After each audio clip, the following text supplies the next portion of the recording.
plate maker too. It's a similar function, but no, it's totally different. But I know you're making plates with it, Yeah. but it uses fuser and toner. So it's different. So it actually puts toner on the sheet, the polyester plate that you stick in there, and then the heat from the fuser, the rollers, melts the toner into the paper. And that's how that one works. That one works different. Yeah. So it's like a copy machine? Is it similar function? This one? Xerox copy, no. Oh, that one? Yeah, it does work similar. Same type of where it's using toner, except for you have color. You have 4-color toner in that machine. I see. Yeah. Okay. Yeah. Okay, so don't ever stick paper in here because that oven, the heat lamps will probably ignite it, and you don't want that because it gets pretty hot in there and it moves really slow on the conveyor. Okay, any questions so far? Say one of those blocks does not look good. Say, and when you visibly look at it, they put the dye in there so you can see it, but you'd actually see like one blank, it would be like a little speck out of it, and you know, hey, that one's not good. So what you would do then to actually do a cleaning is if you look here, this button, it shows like an A broken. That's showing like, okay, it needs clean. So if I hold this button in for a few seconds, it automatically initiates a clean. Oh, nice. That's really nice. Okay, so that's what you would want to do. And then after you ran the cleaning, you'd run your nozzle check again. And does it look good? Yes, you're done. If it doesn't, do the cleaning again. So after cleaning to nozzle check, you have to print it again, right? Or Correct. does it print automatically? No, it won't print automatically. Okay. You gotta go You gotta in. print it. Yeah, just like the procedure This I showed is a you. print button, right? No, you would be hitting the menu button and you went okay. to maintenance, which she got on video. Okay. And also that procedure is also in the PDF. Now, just while that's doing a cleaning, it has this additional dryer unit that's on top. This is something that they've added as well. This does lift off. I don't want to mess up the cleaning cycle because there is a switch that lets you know. But we're going to pull this off then so you can see it. Okay. So we'll let that clean in. It takes a little while. And you'll notice here, the heat lamps are kicking on and off here. It maintains the temperature down here. So those are the heat lamps that actually heat up the plate when it bakes it. And you'll notice that there's a sensor right here. And there's also one back in here, a switch sensor. So this is the side because the plate will come out here. I know I did that too. The plate will come out here. So what you would do is typically you'll lay that down here and let the first sensor be triggered. Don't trigger both of them at the same time. You could get an error. But just lay it there and you'll see that this is moving really slow. If you watch my fingers here, I have them laid on the belt. It moves really slow.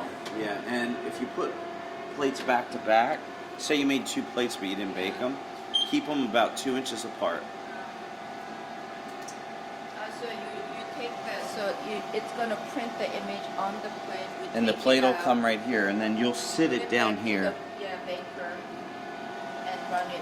And it'll come out that end. I see. And then it'll be ready. Yeah. Oh, that's what, I see what you mean. So during that process, instead of putting in the burner, we can just take the plate out and see if it... Try it, yeah. I'll- Only because you guys are only running like 5 copies, Yeah. you might be able to get away with it. And that would be kind of nice because then you don't have to mess with cleanup down here on the processor. So usually the inkjet printer colors melts in water immediately, but you don't think it's going to melt in? I'm not sure because I've never had anybody do that. I have everybody baking it because Right. most of my customers are doing offset printing on printing presses. Right. And they're running thousands of copies, so they have to do it. Yeah.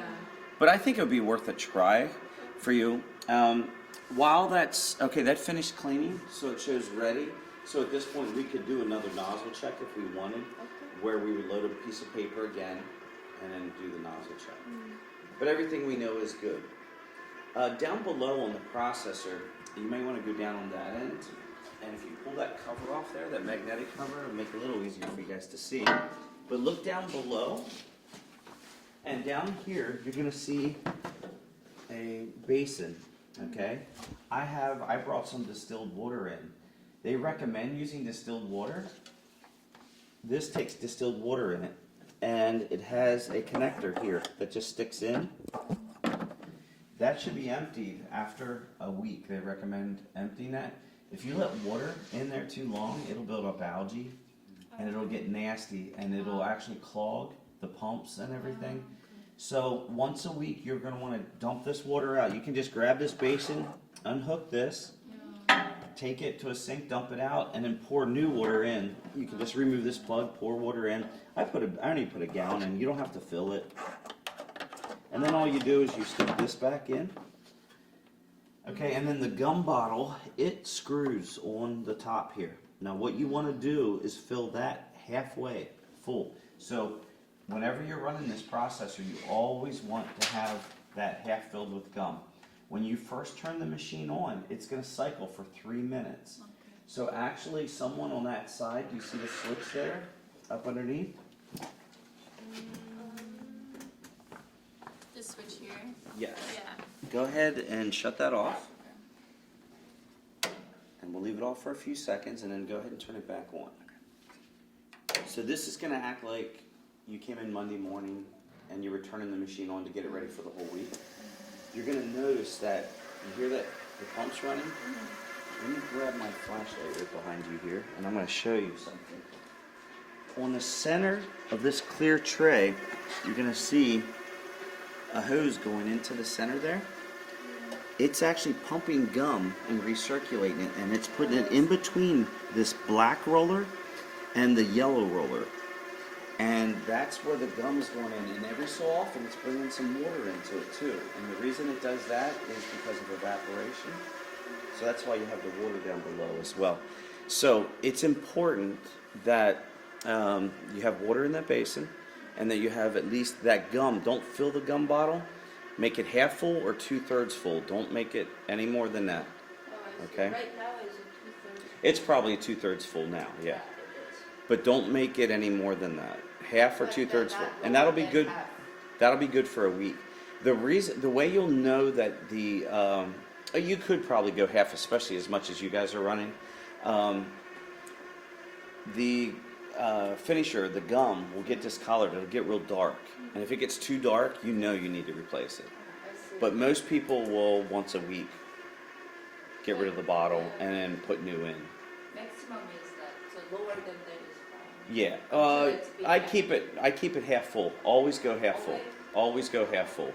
2/3 is not going to be necessary for you because you guys aren't running a lot of plates. I have some customers that are running a lot of plates in a week, so they need to go a little more. Yeah. So you start with a half full, and then we're gonna keep using the gum For that week. for the week. So whatever lower is fine. Yeah. But then once we start the new week, then we just put it half full. Right. And at the end of a week, then you're going to take the gum out. We're going to put warm water in that container, Yeah. and then we're going to go through a cleanup procedure. I'll go through that with you later. Okay. Because we're going to go over maintenance. Let me just show you here. Inside, I'll pull the dryer unit off. And you can see it's basically an inkjet printer. And you have an inkjet head. And all this is a dryer unit. So it knows when this is lifted off. So we're going to want to put this back on then. You'll see here it has a switch. It satisfies the switch right here when the head's put on. So we'll go ahead and put that back on.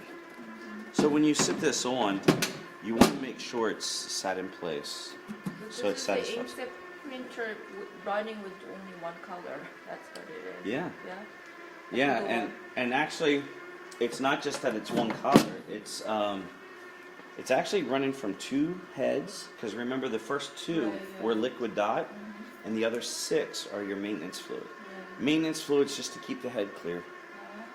Now what can happen, this is kind of cool, and I have had this happen. Customer had a unit for a few years. They had a head clog. They couldn't get it cleared. What we can do then is in the software and also we move it here.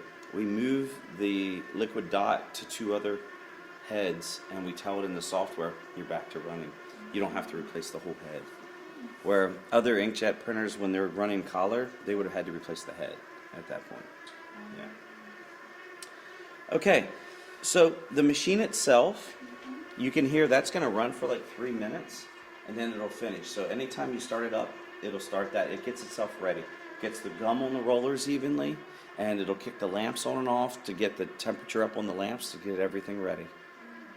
What you said about the head clogging up, is that something that we should be concerned about, or like, can we just call someone? Yeah, you can just call us and we'll take care of it. And I'll tell you, if you do the maintenance, what I'm going to go over later, that'll be the last thing I go over is maintenance. We'll do startup and shutdown and maintenance. That way you go through everything, because it's going to seem like a lot here till we're done, but in the day-to-day running, it's going to be pretty simple. Okay. So we'll do that at the end, and I think that makes everybody feel a little better then as well. But yeah, there's a maintenance that you do inside here, and then there's the maintenance on the curing unit. So we'll go over that. All right, if there's no other questions, I just wanted to point out here that you do have a set of rollers here, and we'll go over this more with the maintenance. Now that it stopped, the fluid stopped running out of that tube, so I can show you the rollers are here. These rollers can come out, and there's clips here that you just squeeze them and that roller will pop up, and there's clips on the other side and the roller will pop up, and this one just sits in there, so you have to take them out then to put them back in. And then you'll notice here there's notches on the plastic. You want to make sure that you have that set on the right one, because you want that tube to be in the middle, so it needs to be on the second notch. And now that tube in the middle is right in the middle of the rollers. Okay, that's the important thing. We take rollers out You can to clean them, yes. to clean up To- every time? No, you don't need to, When do you because do as long as you run that warm water through, it's Yeah. going to run that warm water over the rollers to get the stickiness off the rollers. That's the whole purpose of doing that. And you want to do that at the end of a week. Remember I said, whenever you have gum in that bottle, this unit needs to be on. Whenever you're putting water at the end of a week, and you run, there's like a 10-minute cycle that we'll go over later, then this unit can be shut off. But don't shut it off otherwise, because those rollers will stick together. Yeah. Okay, we'll go over more of that in the maintenance. I just wanted to show you that both of these hoods, the one on that side has 2 heat lamps in it. Both of these hoods lift off. They're not connected at all by wires. They have plugs on them. So you'll see this one doesn't have lamps in it. It's just a dryer. But all the plugs are here for this one, and the other one actually has more, so it plugs in here. And then there's a safety switch. So if this is not satisfied, this will not kick on. So the way you want to do it is when you take either of these hoods off, they both work the same way in that they have a notch here. And you'll notice that you have a screw right there, and then you have one right here. So all you're going to do if you ever take a hood off and put it back on is you're going to flip the hood around. And this is the way I tell everybody to do it, is stick it on here and slide it forward till you hit that.